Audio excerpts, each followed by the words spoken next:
Introducing the Champion's Mindset, the podcast that gives your inner game a serious upgrade. Join internationally renowned mindset and performance expert, KATHRYN Orford.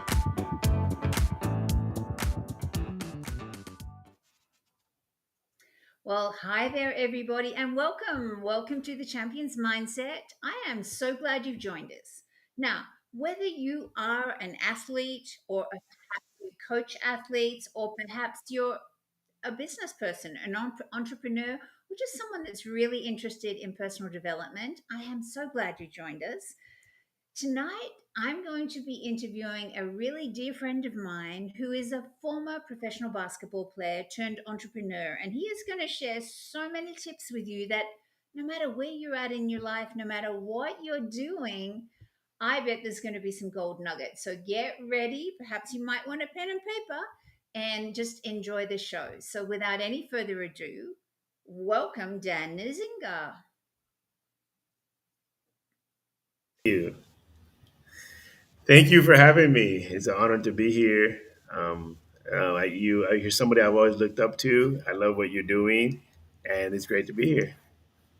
Well, as some people might know, really early on, I think I've only been doing these podcasts about 10 weeks now, but really early on, I did interview you and we talked about your early days of, you know, your desire to play basketball, your father not even wanting you to practice, etc., and you having to sneak out and practice, etc. So there was some really gold gems there. As far as these days, I think a lot of parents are the opposite. I think they're pushing their kids to become basketball professionals, etc. But take us back to your basketball journey. So, what were some of the biggest mindset shifts that you had to make to actually make it to the level you did and compete at that level? So for me, and it's something that I use now because I want to compare being an entrepreneur to being a basketball player in many aspects. And so and I think of the movie The Matrix, the first one, where they were like trying to do something with him in the car. He's like, no, I don't want this. Like in the beginning when they first got him, he's like, no, I don't want this. Like, let me out of the car. And they stop the car, and Trinity opens the door and says, okay, you can leave, but you know what's out there already. Like, there's nothing out there for you. And he's like, so like basically take a chance. So when I was playing basketball, I was like, there's nothing else that I wanted more than this. So it helped me not to quit. Like, I'm gonna stay as long as I can do it because, and I see that as an entrepreneur too. It's like you already know what's on the other side. You started this journey for a reason, so you need to stick to it. It's not gonna be easy, but you got to do this. So once I have that shift in what I want, I'm not just seeking comfort. I'm seeking something that I don't have yet, and I'm gonna go get it. And so that mindset versus people quitting, like, oh, it's not working, it's not good. Like, there's a whole other conversation of this is not how it's supposed to be. It's not easy. It's not working. But there's a conversation about I'm gonna go get something, and if I say, well, what about something like the other option? I don't want the other option already. So I already know what that is of not being a player or not being an entrepreneur. I already know what that is. I don't want that. I want this. And so you just got to focus on what you want. Yeah, and so how did your experience of playing professional basketball, all over Europe, really, how did that prepare you for entrepreneurship?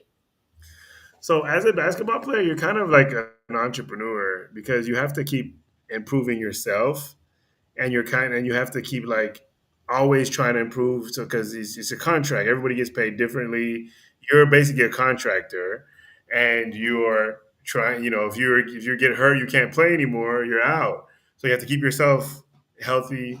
You have to keep playing. You have to keep improving. Every summer I go and I try to improve, and it's working on these skills. So it's 100% about personal growth and self development in the sports world, but it's 100% about that. And for me, entrepreneurship is similar. Whenever I forget to think like a basketball player, then I have problems. But as long as I'm thinking like a basketball player, like I need to keep working on these skills. Like, okay, what skills do I need to work on? Because we will forget. And, we get in the real world and we forget about skills. We just like, this is who I am and this is what I'm doing. But we forget that you can develop your skills and you can take courses to develop your skills and practice your skills. How many people really practice anything, entrepreneurship? Like, say, I'm going to spend time practicing my pitch. people don't practice their pitch really. People don't practice how overcoming objections. They don't practice any of that. They just do it as it comes, and so, but it's a skill to practice it. They don't practice whatever the skill is that they're doing. Is I'm just going to practice to get better at this. People just think that you're going to get better naturally, and a lot of times we do get better naturally. But as a basketball player, you don't wait for it just to become better naturally. You work on your handles, you work on shooting and passing, and you go in the gym by yourself, and you're constantly working on your own game to get better. And a lot of times I forget about that, and we forget about that. But when I start thinking like a basketball player, I start improving, and then it's like it's a different thing for me. So, what did you learn from failing and losing games and things that you now can tap into? Because as an entrepreneur, we all know when we have a business, we have a vision of where we want to be, but it's not a straight line. We're going to fail. And from a basketball analogy, you're not going to win every game. So Right. what was your mindset for coping with that? When you had a bad day, when you didn't play well? So I can basketball, like everybody, there's only going to be one champion at the end of the season. So no matter how how you cut it, most likely your season ended in a loss, unless you went and won the whole thing, right? Or that you didn't make the playoffs at all, which is usually, if you're in the competition, your season ended in a loss. And once you lose that game, and it's summertime for you, now you have a couple months. What are you going to do with that couple of months? Are you going to be depressed? Are you not going to do anything? Usually you say, I need to work on this. The coach has a meeting with everybody and says, this is what you need to work on. This is what you need to work on. Next year, come back strong. And I've always been able to come back better than I was the year before. Whenever, especially if I spend the time just working on my game, working on my dribbling, then I come back with a little bit more confidence, and you're practicing with other people, and then you come back, and now you come back in shape. So it's kind of like in entrepreneurship too. So you lose something, you lose a client, you lose that. Are you going to just mope and cry about it? No, you get in shape. So the next time you see that client, you'll be in better shape, and you can say, "I have something a little bit better this time. I know that you didn't like how it happened, but I improved. We've improved. We're this, we're that." And you can say we're more laser focused, and they might even give you a second chance. So that's how I kind of see it. Is like you're gonna lose, but you got to remember that the other side you don't want it. Like you don't want what's on the other side, anyways. And you're a basketball player. Your job is to get as good as you can, improve as much as you can. That's like your job. So you have to always be working on it. Never get comfortable. Now, you're known as the king of 21 day challenges. So, what parallels do you see between coaching a basketball team, because I know you've also coached, right? And coaching clients through a 21-day challenge, or building their online business or building their online community. So, what parallels do you see around that? Okay, so if anybody knows basketball or knows coaching, because you can watch basketball, you don't know what happens when you're coaching. So when you're coaching a game, or when people see the players playing and they think they're just playing, it's not like it's a part. The game is usually broken down into parts by parts. Like a drill will be like you do this thing for you do this drill, you do this one part. And then we got this part down. Now we do another part. Like you might see the guy running a whole play, a whole system, pass, but they broke it down and practiced part by part by part. They didn't just give them all of it at once. And even with defense, help defense and ball denial and then help. It's like part by part by part until you just drill it in a whole bunch of times. And so in 21-day challenges, you break it up part by part by part as well. So you do the first part, focus on day one. Okay, I got day one down. Focus on day two. That's why I don't like giving like a course. You give everyone the whole thing at once. I don't like that. Like email you a course something. You got to do the first two parts. And I'm doing a challenge for somebody right now, and she's like, "Yeah, I did day five." I'm like, "You did all of day five?" And she didn't do it. She's like, "Oh, okay. Thanks for keeping me accountable because you need to get that part down so you can understand part six. You got to do part five and then get it first. So it's more mental and 21-day challenging, but it's the same concept. Is that you have to break down the drills. And I remember doing drills in high school or in college or in pros where it's like, why are we doing this drill? But then it's like, oh, okay, I see why the drill was. I see what the drill is about. And I remember one time, it was actually in high school, Coach Lewis, we had a coach, and he had, it was one of his practice, we were about to play against a team, and we hadn't scouted the team. And we did this like hours, not hours, because it's high school, but like a long, long time, like most of the practice, throwing the ball up against the backboard, getting the rebound, turning around, and throwing a long pass. Like, so we throw it against the backboard, and one guy would take off, grab the rebound, and he turn around like football. I'm like, this is not basketball. It's like we're playing football. And he had us do that over and over and over again, like for 3 days. Like every practice, like grab the ball, turn around, and it was like the drill. I thought he was like getting us in shape because we're like running a lot. We run, we make the layup, we do that, go down the other end, do the same thing. And then the game that we're gonna go play, that team, he scouted the team. They are not good at running back. They always go get the rebounds, and nobody goes back. And you notice that just killed that team just by like we did that drill all day in the game. Every time you got the rebound, we just turn around and somebody would take off. Like just take off. And we just ran it. And it was such a I was like, wow, I get it now how he did that drill. I get that one thing, even though in my head in practice, I was like, this is stupid. Why are we doing this? But it turned out to be like what made the game so much easier. And that's what a good coach will find something and say, drill this down. Once you get this down, we got the other part. And then because we were so ahead of them by doing that drill, by the time they try to change their strategy and play like a way that they're not used to playing, it was even easier for us to like beat the team. And it was a pretty good team that was beating everybody. But the coach found a flaw and made us practice. He didn't just tell us, "Hey, just do this. This is what's going to happen." We had to practice it, practice it, practice it. And so, a 21-day challenge, kind of the same things. Like you're doing every day. You do one thing, do another thing. If you need to practice the same thing until you get it down, until it becomes a habit. And it's focusing on one thing. Right. You're not trying to eat the whole elephant. It's just focus on one bite. Yeah. So every athlete has setbacks, right? Injuries or not being chosen and being on the bench or whatever. What's a moment from your basketball career that happened and taught you resilience? So my first year in college, actually almost like my first year in every team was always very challenging. So I had to be resilient to break through in the second year. But my first year in college, it started off good the first couple of games, and then I just got less and less playing time. And next thing I was like mad on the bench. And I was like, oh, this is, and I'm showing the coach I'm mad so that he can put me in, I don't know, I'm young. I'm trying to maybe get sympathy.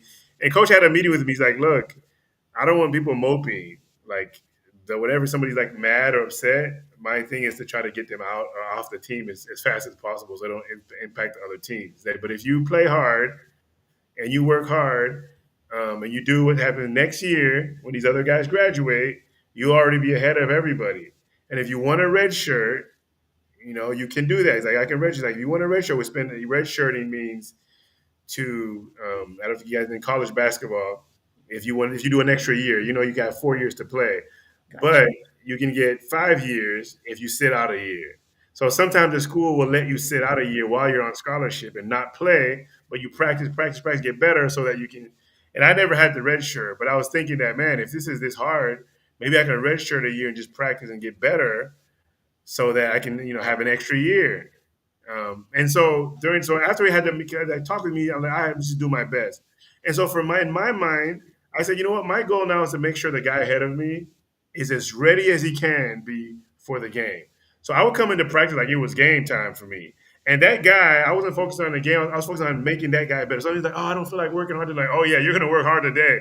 Because I would whip his ass if he didn't. He's my man. Like I would work hard. And I made so when the game time was there and he was playing well, that's like my guy. If he needed a break, I'm getting him a break. And I would come in. So I wasn't thinking about because I already knew like, okay, my future was kind of set. So I wasn't thinking about I got to play, I got to do all this stuff. I was thinking about like I got to get this guy good. So that's my job is to make it. And he was like an All American. Like he went from not, and because I was putting pressure, even the coach would say, man, I put so much pressure on him, and I would never let him take a break in practice because I'm like, this is my purpose. And if he needed a break, I'd come in there and play really hard. And when the coach take me out, I had a great attitude. Like, good job, man. Like, go out, go do that. And I was basically like his second coach. I was like, the other people, I didn't care. This was my guy, right? And so I was coaching him from the bench and telling him, you're going to get a second chance. Like, we missed free throws. I'm like, you're going to get another chance. And he said, yeah, I believed you, man. I knew I was going to get that chance. So even though we fight each other in practice, I make sure that he fought. But in the game, that was my guy. And as long as he played well, like I was, of course, I wanted the whole team to win. But one of my main missions was that he played well, and in making him better, I became better. And became him better. I didn't take a break. If I was moping and being sad, and so I think like look at what you have, what situation you are, pick out the right things, pick out the good thing, the positive, and say, you know what, I can work on this thing. I'm just going to focus on that, and I can improve in that. I can work a skill in that thing and then don't worry about the other thing. And then like before you ask another question, like real quick, I remember even like a couple of years ago, I would go to the gym and play with regular people, and then something happened in my elbow, like it was started hurting, like when I like something happened, like oh my god, it started hurting. I couldn't shoot, like it was just I'd be in some pain, it swelled up. So I went to the doctor, they did an X-ray, and they said like I broke a little, like it was a chip or something that was broken. I can have surgery, but it doesn't make sure it's going to be fixed. And I was like, do I really want to go through all this stuff? I'm not really a basketball player, I'm just playing for fun. But I couldn't shoot anymore. So I was kind of depressed, like, oh my God, I'm getting old. I can't play basketball anymore. I can't shoot. I can't shoot three pointers. I can only make layups, like if I'm really close. And it was really like depressing. But then I was like laying in bed and I woke up and like, basketball has so many aspects of it. It's not just shooting. It's defense, there's closing out. There's all kind of things you can do in basketball. There's passing, rebounding. I didn't have pain. So I said, you know what?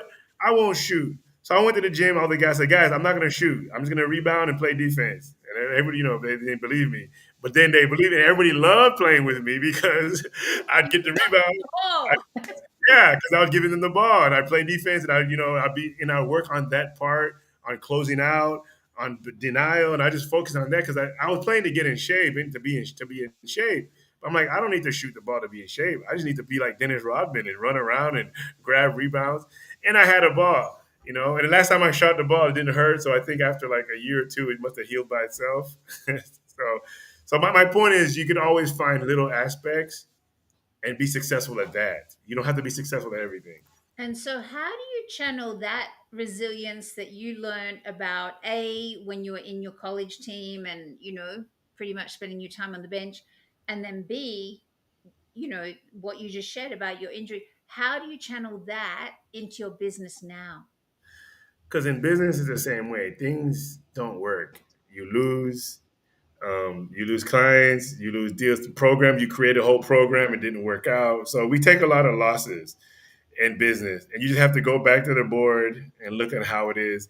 And when people are quitting easily on their dream because it's not working, I'm like, is it your dream? Like you have to have this resilience, and you can't wait for a coach to give you the motivation. You have to like make sure the coach knows that you're not going to quit, whether the coach believes in you or not.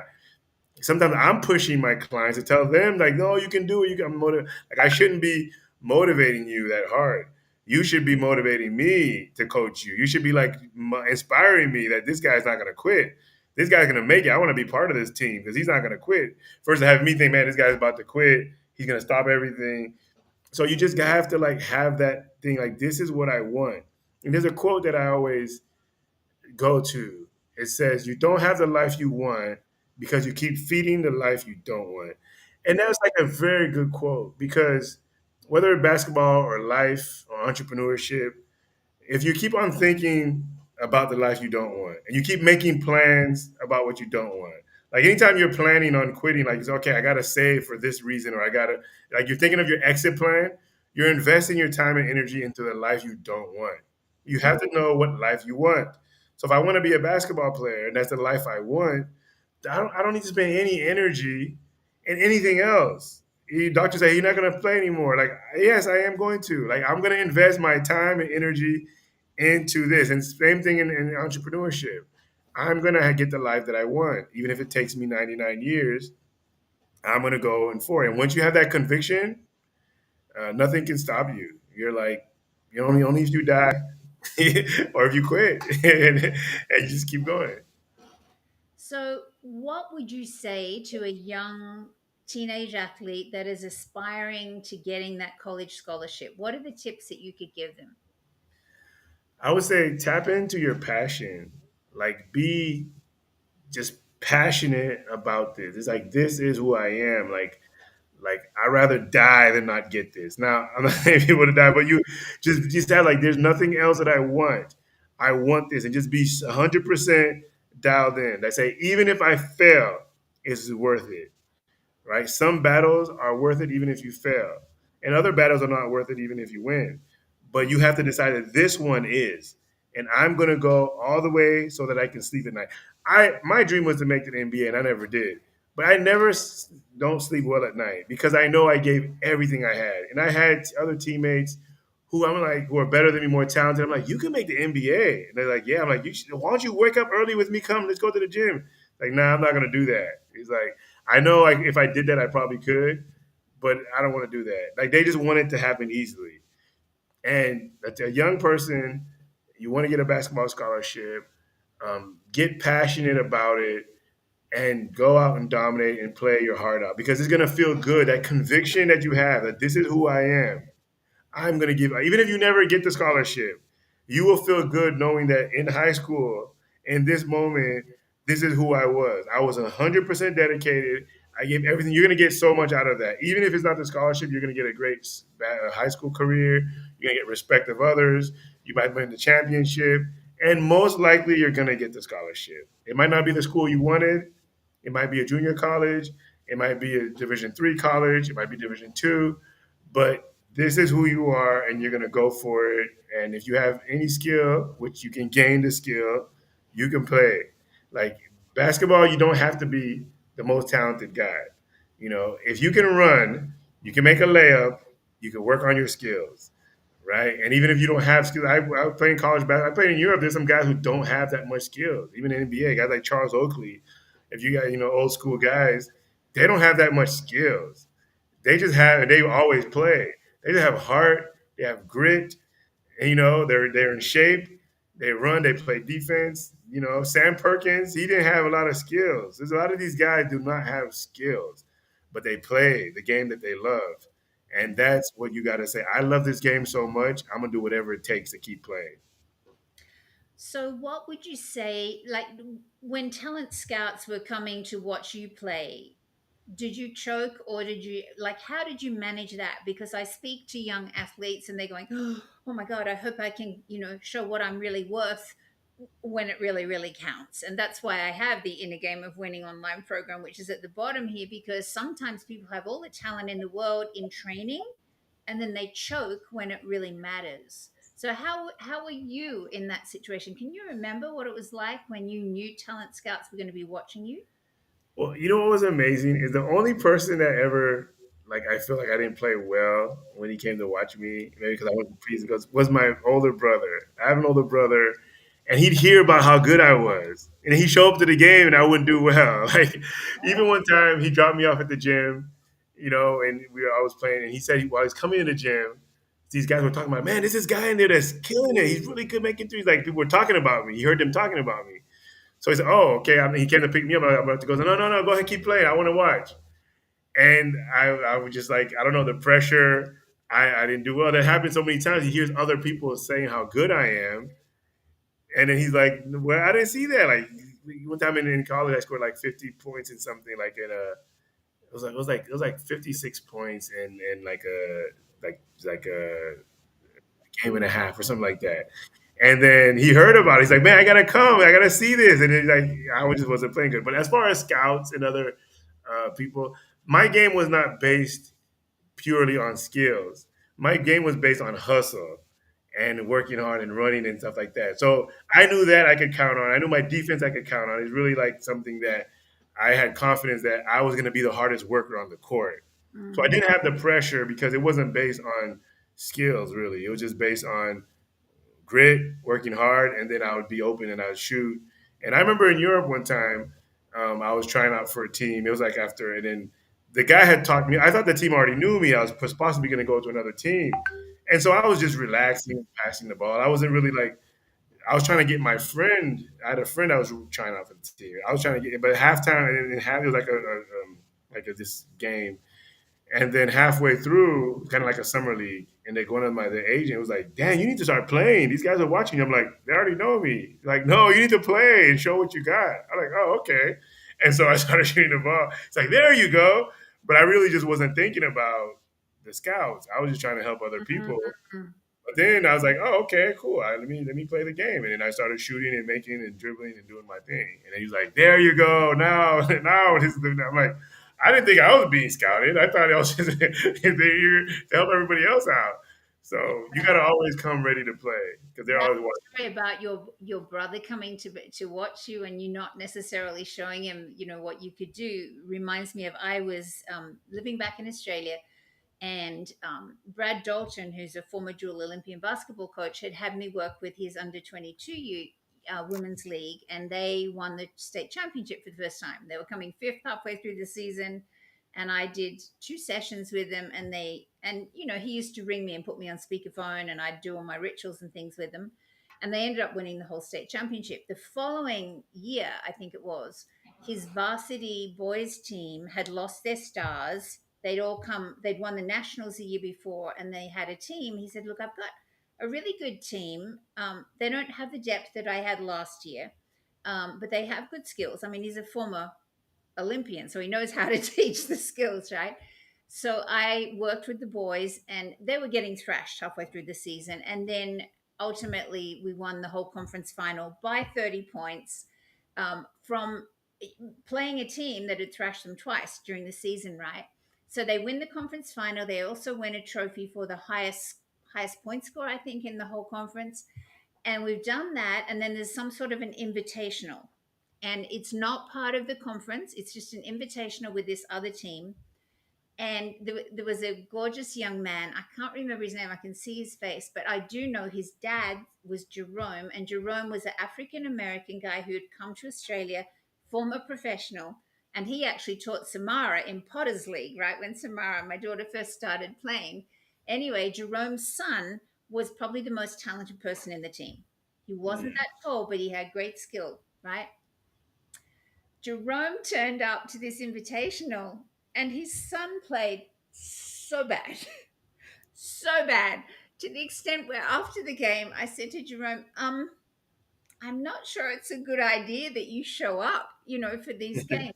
And his response was interesting. He said, no, KATHRYN, he's got to get used to me having my eyes on him. I'm not going to back away. And I went, well, thank God you didn't come to any of the other games through the Right.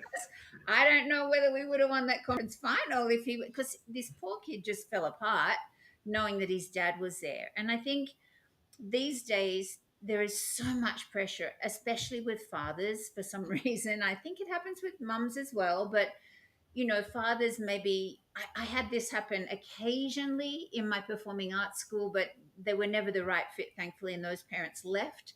But parents that are living vicariously through their children because they never made it, and they want to put everything into their offspring, kind of thing. So what advice would you give to those sorts of parents that are kind of not really handing it over to the coach to do their job, Right. staying in their lane, basically, as a So parent?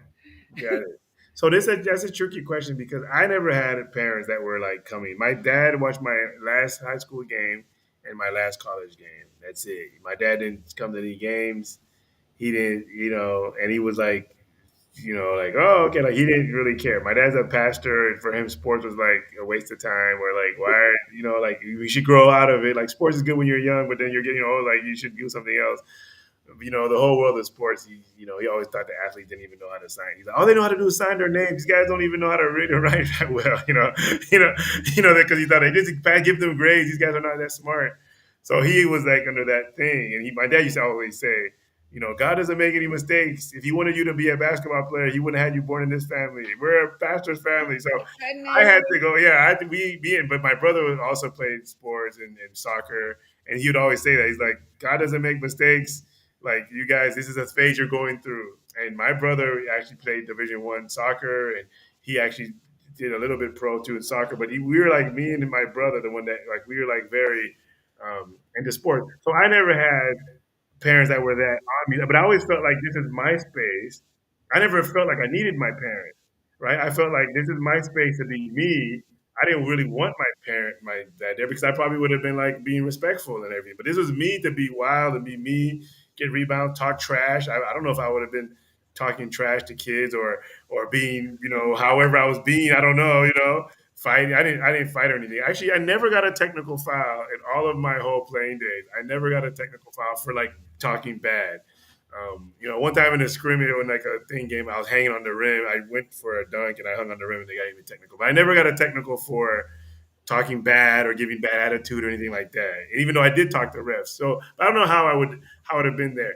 As a coach myself, I did not like co-parents that were always coming to practice, Yeah. like always there, trying to say hey, my son wants to play because he's defending his son. I'm trying to get the team to play and win, but he's trying to get his son to play and win with the team. And it's like your son should be able to defend himself in practice and earn his spot, not you supporting him and you being there. And then sometimes you end up playing the kid just because and giving him extra playing time just so you don't hear too much from the like it does influence you, like I'm not gonna influence me. But it does influence you a little bit because if it's not a big risk, you'd be like, okay, I mean, playing more. It does impact you in some cases, especially the parents is close to the administration and keep talking and is doing stuff. It's like so. I would say, you know what? When I'm a parent and my kid is playing, I'm not gonna be like that. I'm gonna stay way up in the bleachers, or I'm not even. I don't even want him to see me. But when I saw how much some other parents were out there supporting their kids, I'm not feel like, huh.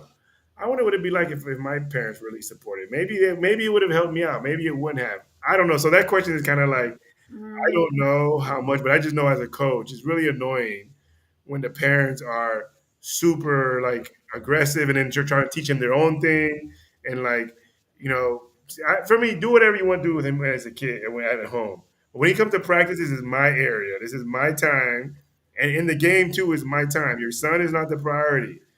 Winning the game is a priority. And if he's sitting on the bench is what's going to help him get better for the next game, let me bench him. Like I need to be able to make the decision. You're not the coach. I'm the coach. And so I just didn't like that. And I don't want other coaches to feel uncomfortable in playing my kid because of pressure.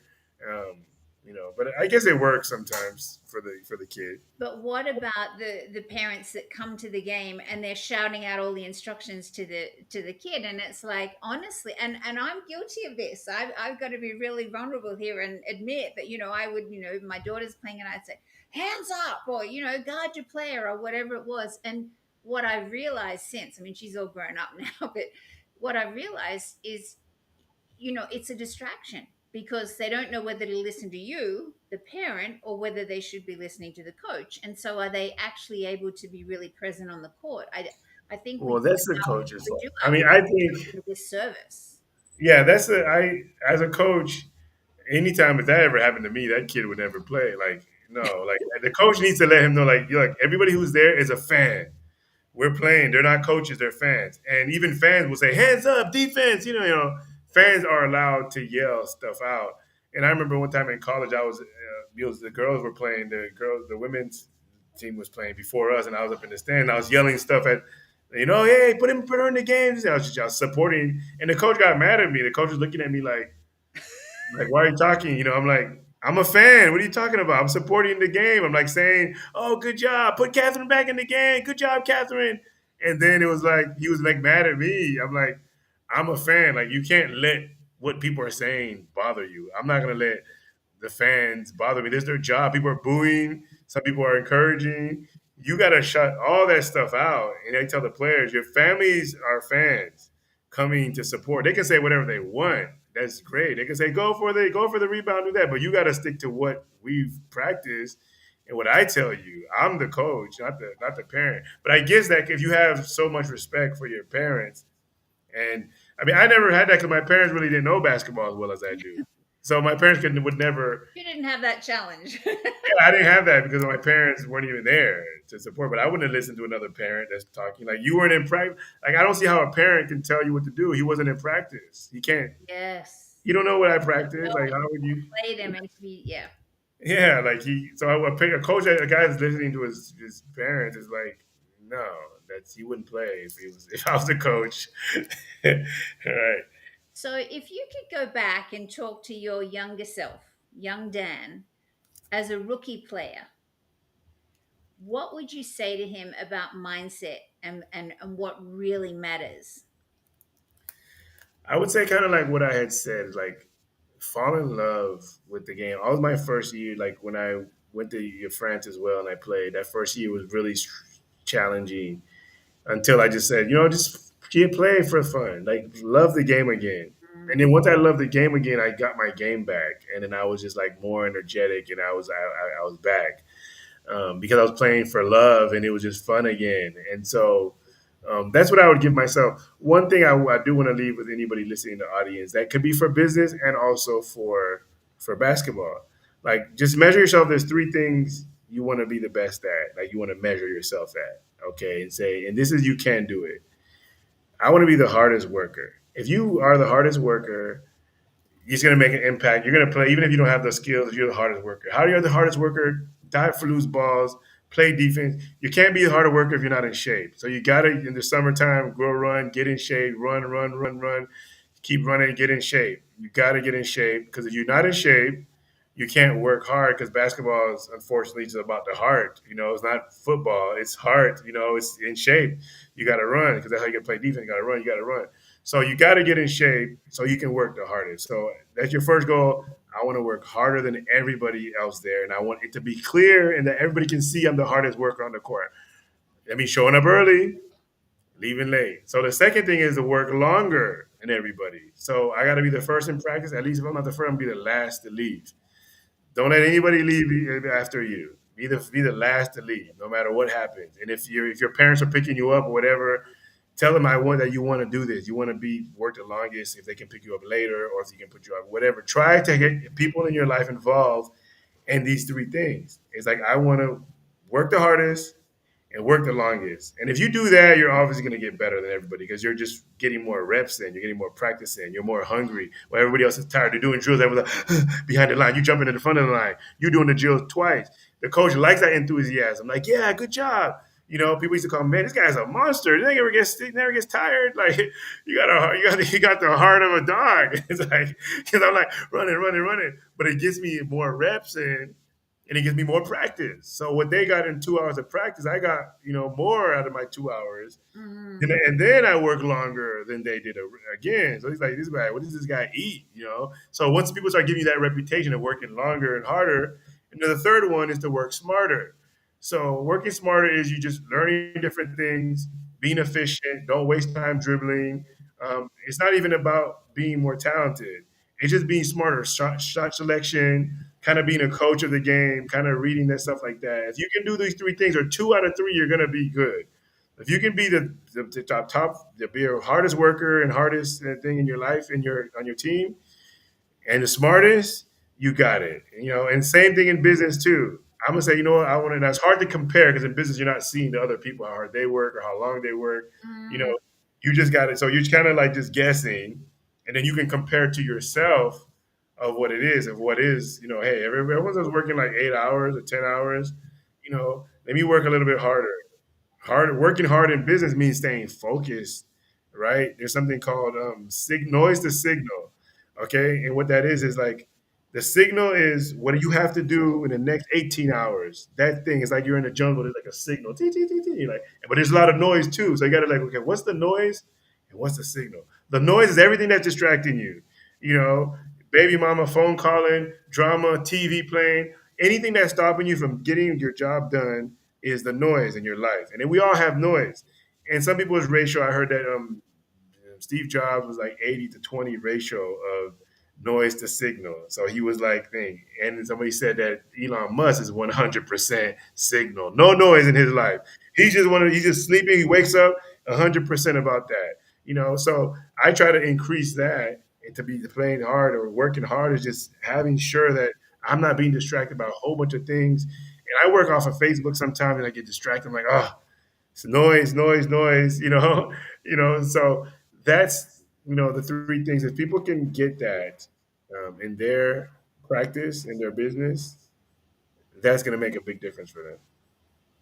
And that's three really major tips in anything in life, I think. So what's next for you, Dan? Have you got any exciting projects or challenges that our listeners could look out for? Well, I help coaches build communities, and that's one thing I'm building. But inside of my community, that I have my own community, there's like a lot of great things happening. I'm organizing a retreat in Colombia in October that anybody who's interested in having a fulfilled life is welcome to come. You don't have to be a coach. If we're going to teach about fulfillment, it's 1 a week about fulfillment, the 6 pillars of fulfillment. Every day is going to have its own theme. We're going to work on it. We're going to go do excursion. It's going to be a really, really special thing that people are going to walk away from feeling fulfilled, knowing how to apply fulfillment.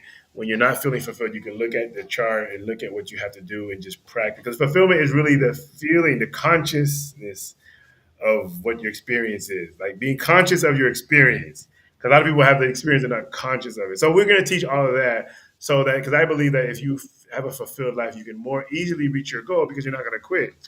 If playing basketball is fulfilling to you, even if you lost the game, it's not going to matter. And so that's what exciting. Let me just give one last nugget, on that tip, is that when you're on this fulfillment thing, winning or losing means nothing at all to you, because you're gonna keep going regardless. If you lose $1 million, you're gonna keep working on your business.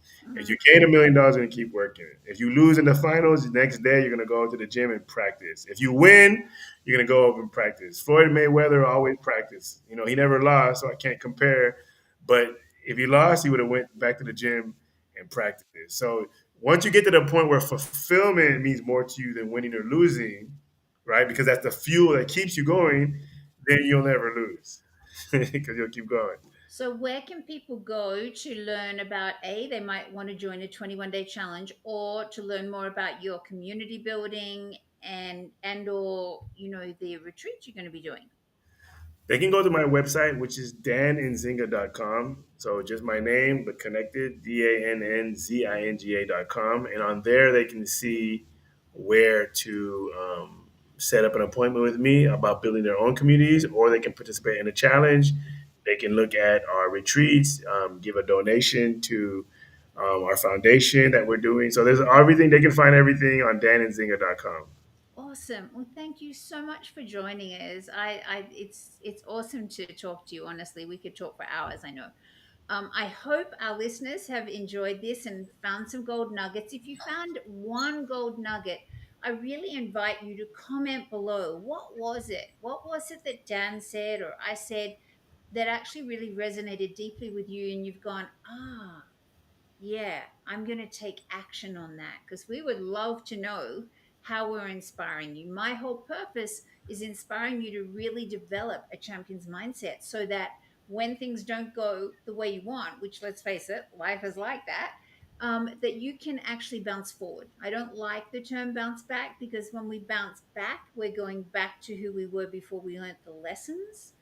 So if we bounce forward, my friend Sam Cawthorn back in Australia coined the phrase bounce forward. And I love it. So, what is there that resonated with you about this particular podcast? Please comment below. And maybe, it's also accountability, like comment and go, this is what I'm going to work on. This is something that I had an aha about. And if you would like, a copy of my free ebook, there is a big ebook that I've created called Mental Performance Mastery for Basketball Success. However, I want to preface, it's not just for basketball. There is a whole process of my inner game of winning in that book, of what you need to do to really master your inner game, whether that's an inner game as an athlete, a coach, an entrepreneur, a parent. You can actually, we're going to pop that up on the screen now, and you can go to this particular spot. If my producer is there, he can. Mental Performance Mastery for Basketball Success is not just about basketball success. It's about success in any sport you're playing, or even in life. In it, I share my champion's mindset, which is the inner game. It's the inner game of winning. And I do hope you enjoy it. Download a free copy and let me know what you think. So that's about it for this week. Thank you so much again, Dan. And I look forward to seeing everybody next week. Ciao for now. Thanks for watching The Champion's Mindset with KATHRYN Orford. Don't forget to like, comment, and subscribe. See you next week.